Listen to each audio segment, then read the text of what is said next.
Bonjour chers frères et sœurs, bonjour chers serviteurs, chers servants de Dieu. Je viens vous communiquer le message du Seigneur. Peut-être qu'il sera en deux parties pour éviter que ça soit très long. Il y a des choses que le Seigneur me fait ressentir, il me fait vivre.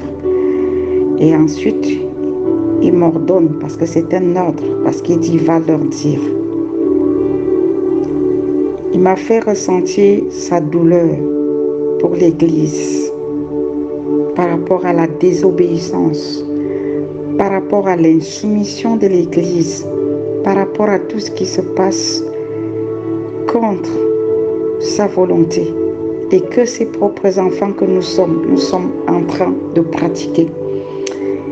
Il m'a dit, quand vous faites ces choses-là, vous obéissez au principe de Satan et non à mes commandements. J'étais choquée. Je me suis d'abord bien repentie moi-même. Et maintenant, je viens vous partager cela. Le Seigneur m'a parlé de la soumission à l'autorité. Le premier passage que j'ai eu, c'était Tite, chapitre 3, verset 1, qui dit « Rappelle-leur d'être soumis aux magistrats et aux autorités, d'obéir, d'être prêt à toute bonne œuvre. » Il dit bien à toute bonne œuvre, pas les mauvaises.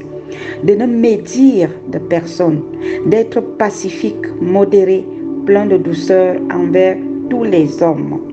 Car nous aussi, nous étions autrefois insensés, désobéissants, égarés, asservis à toute espèce de convoitise et de volupté, vivant dans la méchanceté et dans l'envie, digne d'être haïs, et nous haïssant les uns les autres. Il dit bien autrefois, ça veut dire autrefois lorsque nous n'étions pas chrétiens, autrefois lorsque nous n'étions pas nés de nouveau, autrefois lorsque nous ne connaissions pas Christ, mais maintenant que nous le connaissons, cela n'a plus le droit d'être mentionné parmi nous et en nous. Le Seigneur pleure. Il m'a fait ressentir une douleur immense. Le Seigneur Jésus n'est pas du tout content de la façon dont nous nous conduisons dans sa maison, dont nous marchons dans la désobéissance. La désobéissance vient du diable. Dieu le Père avait élevé Lucifer à ses côtés, à une position honorable. Et lorsqu'il est arrivé à cette position, il a cru qu'il était plus intelligent et plus sage que Dieu. Il a commencé à vouloir se mesurer à Dieu. À cause de cette désobéissance, de l'insoumission à Dieu le Père, il a été expulsé sur la terre, où il opère maintenant sur ceux qui veulent l'écouter, sur ceux qui sont faibles d'esprit. Il leur communique cette désobéissance, il leur communique l'insoumission. Et ceci dans l'Église corps de Christ. Mes frères et sœurs, nous avons besoin tous de nous repentir de la rébellion que nous pratiquons dans la maison de Dieu, parce que ce sont des œuvres des ténèbres que nous mettons en pratique à la place de marcher dans l'obéissance, dans la soumission, à la place de respecter l'autorité établie. Toute autorité établie par Dieu doit être respectée, honorée. Alléluia. La Bible dit on marchait autrefois. La Bible n'est pas en train de nous dire que oui, nous sommes en train de marcher dans la désobéissance. Il a dit autrefois. Ça veut dire que maintenant, nous n'avons plus le droit de marcher de cette manière-là en tant qu'enfant de Dieu et vivant dans la maison du Seigneur. Hébreux chapitre 13 verset 17 dit « Obéissez à vos conducteurs et ayez pour eux de la déférence, car ils veillent sur vos âmes, comme devant en rendre compte, Qu'il en soit ainsi, afin qu'il le fasse avec joie et non avec gémissement, ce qui ne vous serait d'aucun avantage. Alléluia. Mes frères et sœurs, apprenons à obéir aux autorités, aux conducteurs que Dieu a placés au-devant de nous. C'est pour notre bien. Il y a trop de pleurs et de gémissements dans l'église corps de Christ. J'ai l'habitude de dire, l'église c'est un hôpital. Quand on va à l'hôpital avec une maladie, nous nous soumettons au traitement pour qu'on ressorte étant guéri, pour que nous soyons bien portants. Mais pourquoi est-ce que dans l'église, nous venons dans l'église avec nos caractères du monde, mais nous refusons le traitement qui nous est infligé, celui de nous sanctifier, celui de ôter notre vieux manteau, celui de nous séparer de notre vieille manière de penser, celui de nous séparer de notre vieille façon de fonctionner auparavant. Pourquoi est-ce que, enfants de Dieu, nous refusons de nous renouveler notre intelligence? Nous fermons nos oreilles et nos cœurs lorsque on nous enseigne les principes bibliques. Ça rentre et ça sort. Et quand on se lève, on recommence à vivre comme si on n'avait pas été enseigné. Le Seigneur n'est pas du tout content. Si nous disons que nous sommes enfants de Dieu et que nous ne pouvons pas écouter la voix du Seigneur, nous ne voulons pas respecter ses instructions, mais de quel enfant de Dieu nous nous proclamons, mes frères et sœurs?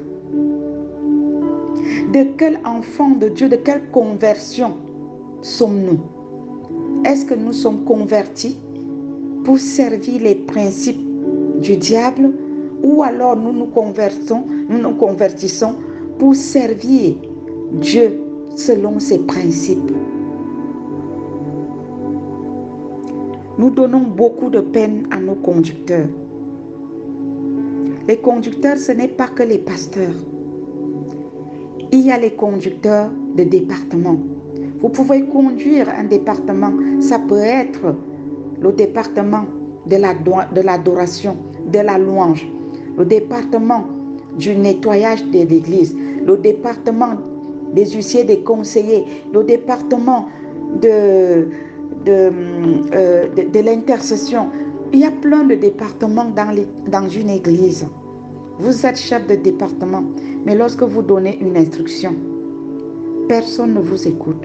Et lorsque vous désobéissez à ce qui vous dirige à la chorale, ce qui vous dirige dans l'exercition, ce qui vous dirige dans le ministère des enfants, ce qui vous dirige dans le ministère des jeunes, ce qui vous dirige dans je ne sais pas quel département, vous faites partie dans votre assemblée, dans le corps de Christ.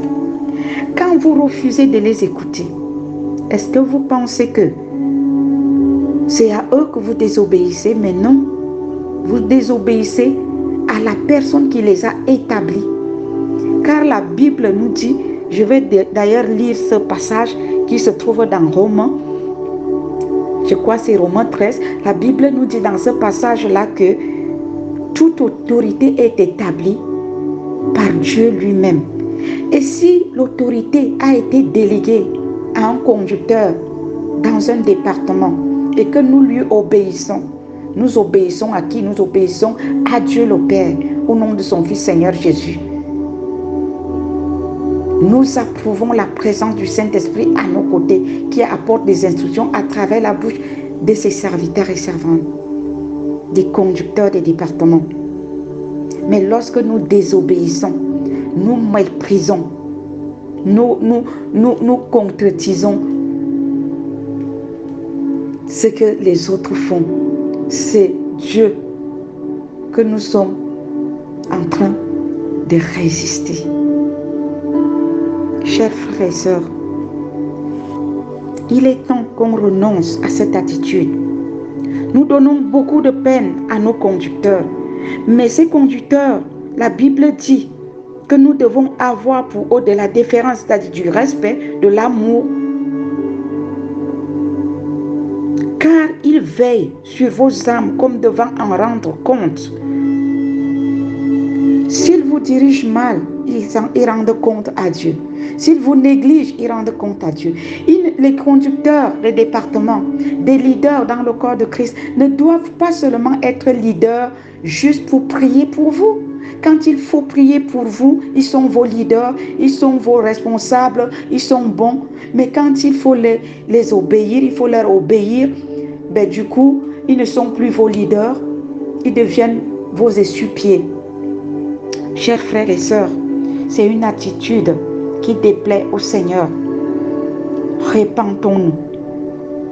Changeons d'attitude. Cela ne nous porte pas bonheur. La Bible nous dit, il veille sur nos âmes comme devant rendre compte à Dieu. Qu'il en soit ainsi afin qu'il le fasse avec joie et non en gémissant, ce qui ne nous serait d'aucun avantage. Nous ne profitons de rien lorsque nous attristons ceux qui nous dirigent, lorsque nous attristons ceux qui nous conduisent dans le Seigneur, dans la maison de Dieu. Quel que soit leur âge, qu'ils soient petits ou grands, plus jeunes ou vieux, toute autorité doit être respectée. Nous devons avoir de la déférence envers tout ce qui est établi comme autorité devant nous dans la maison de Dieu et autour de nous. Pas seulement dans la maison de Dieu, mais aussi même autour de nous. Parce que notre témoignage parle en notre faveur pour amener les âmes à Christ. Je vous invite à suivre la deuxième vidéo parce que comme je vous l'ai annoncé, le message est assez long et nous allons le parcourir en plusieurs étapes. Merci de suivre la deuxième vidéo.